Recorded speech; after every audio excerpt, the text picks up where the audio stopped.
Hey, what's up guys? John here. I believe something very big is about to happen very, very soon, probably in the next couple months. And I think that this is much bigger than any type of story around inflation, the record high, 8.5% inflation they claim, probably much higher than that, but they claim 8.5, so we'll stick with that. And the rising interest rates on mortgages going from 2.875% just 6 months ago to 5.25%, almost a doubling of mortgage rates over 6 to 7 months. It's unbelievable. I believe what the next move is going to be unreal. No one in this life today has experienced what's happening, what's going to happen. It's going to be supply chain controls, price controls. I believe that's coming. I believe it's coming in a very big way. And I believe that there's no other alternatives because I believe that Americans simply are going to demand a solution because people are falling into poverty every single day as prices continue to rise, and it's not going to go away anytime soon. I believe it's progressively going to get worse over the next few months, and they're going to start rolling out these solutions. Look at some of these headlines. I'm going to tell you what's going to go down soon. High interest rates could help, Powell says. Not everyone agrees. They believe that they have control over the economy as they have in the past with, increasing or decreasing rates to stimulate or, take away some energy from the economy. I believe we're much past that. The Federal Reserve has outlined a fix. It says it can help with surging prices in a tight labor market. 43% of seniors grapple with high debt payments as Fed raises interest rates. So you have 43% of seniors, right? 43% of seniors that are on fixed incomes, and they're struggling more and more and more as this inflation gets out of control because their purchasing power is getting depleted. Now, if you were to purchase a property for $300,000 6 months ago, at 2.875%, 30-year fixed, $60,000 down, 20%, your payment will be $1,403 a month, right? That same transaction today, $1,733.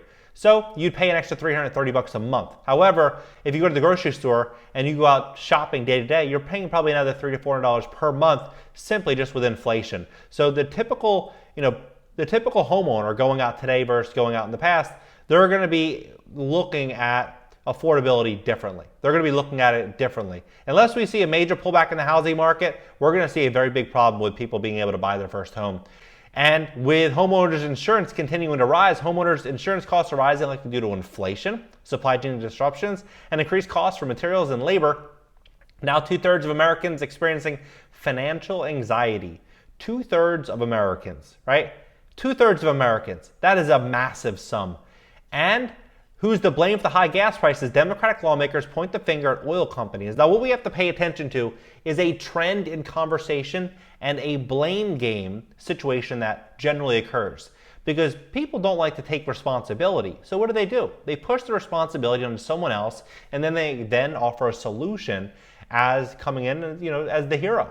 Now, who could they blame? Who can people point the finger at? They're going to point the finger at big corporations and oil companies for depriving Americans of a comfortable lifestyle. It's not going to be, the fact that we printed 40% of all USD over the last 2 years. It's not going to be because of everything that's occurred over the last 2 years. It's not going to be any of those problems. It's because of greed and capitalism. That's the real problem, apparently.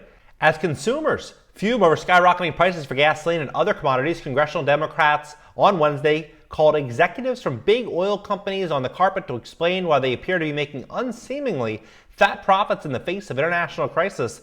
The House hearing was in part a response to Republicans' campaign to blame Democrats for inflation now running at a 40-year high and rising. Oil executives Wednesday insisted that market forces set fuel prices while Republican lawmakers attacked President Biden and what they called an anti-fossil fuel policies for creating supply shortfalls leading to higher prices at the pumps. I believe it's deeper than that. I believe that's definitely a very big part of it, but what is happening is fascinating with how they kind of depict the story, and they really they create this story to make it seem so believable because it is pretty believable. Biden calls for oil companies to lower gas prices as oil prices dip. It's believable for people that don't know what's happening. Oil prices are decreasing. Gas prices should too. Last time oil was at $96 a barrel. Gas was $3.62 a gallon. Now it's $4.31. So essentially they're blaming that 66 cent difference based on the greed of corporate oil refineries, right? And so many people would agree with that. However, now Walmart's paying $110,000 for truckers. Costs across the board for labor is going through the roof. Everything's getting more expensive. So there's going to be a large percentage of that 60, 70 cent increase in gasoline due to rising costs as a whole. Sure, they're probably taking some money, no doubt about it. But when supply and demand gets altered, so do prices. They're restricting the supply. The demand is staying the same. Prices are going to continue to rise with wages, with everything else. Everything's going to continue. However, I read this quote. It is so perfect because I believe it explains things so well. First, price controls would make a dire economic situation worse. Inflate the money stock when prices rise. Impose price controls to correct the situation. These controls lead to shortages, which require governmental intervention to assure appropriate use of limited supply and allocate it, and even to control and nationalize the production of energy. The powers of political authorities are increased. The open society is suppressed. Right? Very, very interesting. Here, price controls ahead. One of the more foolish ideas in the era is that the price controls will somehow help cure inflation. In fact, what they do is create or increase shortages. To put it very simply, introducing price controls discourages producers from producing, retailers from selling, and is an invitation of black marketers to set up shop. That they appear, one way or another, to be creeping into the policy agenda is firstly an administration on the part of policymakers that they have lost confidence in their ability to deal with inflation, and secondly, a revelation, not that one is needed, that they are looking for someone to blame. In other cases, of course, price controls come with an argument or implication that someone is making an unfair profit, right? Unfair profit. Then we have Elizabeth Warren. Want to make the economy worse? Put in price controls. Elizabeth Warren history has a way of repeating itself, or maybe it is people cling to defunct beliefs, stubbornly refusing to learn from experiences. Such stubbornness is on the display when pundits, legislators, or President Joe Biden blame inflation on corporate greed. They fix the claim is price controls, but such controls would only mean further economic calamity, right? So to universal basic income, I believe this is all kind of going together. So we're going to have a situation where I believe we're going to be stepping into a world of potentially price controls, and this price controls would obviously give a whole new meaning to the world of free market, right? Because it would no longer be a free market economy. The economy will greatly alter, and 2/3 of Americans simply can't afford to live right now. People are really struggling. And then you have retirees, people on fixed incomes that are also getting squeezed out. You have people that have, they set aside their retirement based on, their goals and their lifestyle based on living on a certain amount of money, and now that is no longer a viable lifestyle, right? They can no longer live on that.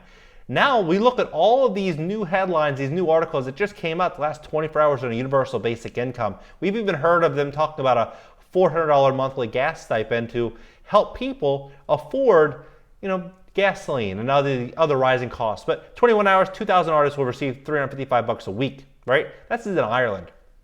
This is a global movement. 3 reasons universal basic income pilots haven't led to policy change.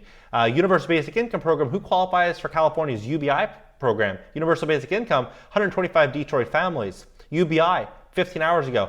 Left for mothers to apply $1,000 monthly payments 3 days ago. Deadline to apply for monthly $1,000 checks is in 4 days. 2 days ago, 13 cities offering monthly $500 guaranteed payments, right? See how you can get it. California, city to offer universal basic income to transgender non-binary residents regardless of earnings. 5 days of Palm Springs looks to create universal basic income pilot program for trans residents. A week ago, LA will pay 1,000 residents to receive $1,000 universal basic income over 3 years.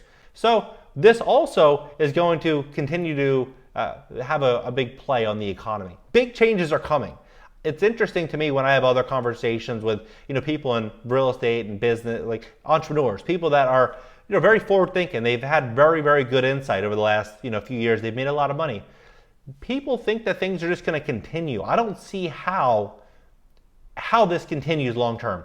I see a very massive problem in front of us, much bigger than any type of bump in the stock market, much bigger than, gradual increases in inflation. I'm seeing a big change coming to this economy. But I'm curious, what are you seeing? Are you seeing things just going to continue to remain the same? Or do you think we're going to step into an environment where they're going to start trying to control the prices of gasoline perhaps, or food, or potentially rent, or everything, right? Where does this end? Because do you think they're going to take full responsibility and say, prices are getting out of control, maybe because of maybe I'm part to blame? Do you think they're going to say that, or do you think that they're going to step in with a solution? I'm curious. Drop your comments below. Let's have a real conversation about this. Do you think interest rates are going to continue to rise? Because if they do, don't forget, we have $1 trillion in outstanding credit card debt, all of which will be much more expensive to pay every single month.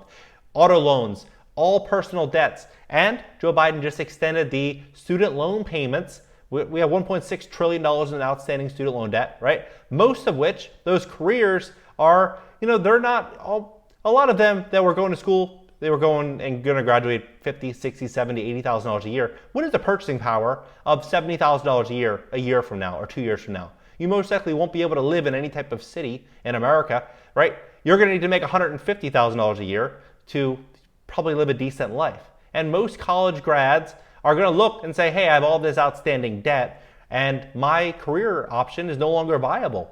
3 years ago it was. Today it's not. Tomorrow it's not, right? We have all of this debt. When we raise interest rates, we continue to do it. It's going to get harder and harder and harder for everyday Americans, and I think they're going to step in with a solution. Drop your comments below. Let me know what you think it is. Subscribe here. Subscribe to my second channel, my personal channel. I'm going to start doing a podcast on that channel in the next couple weeks, and on TikTok, where I post 2 to 3 to 4 times a day, and I post a lot of content, and I'll post here. Catch you guys later.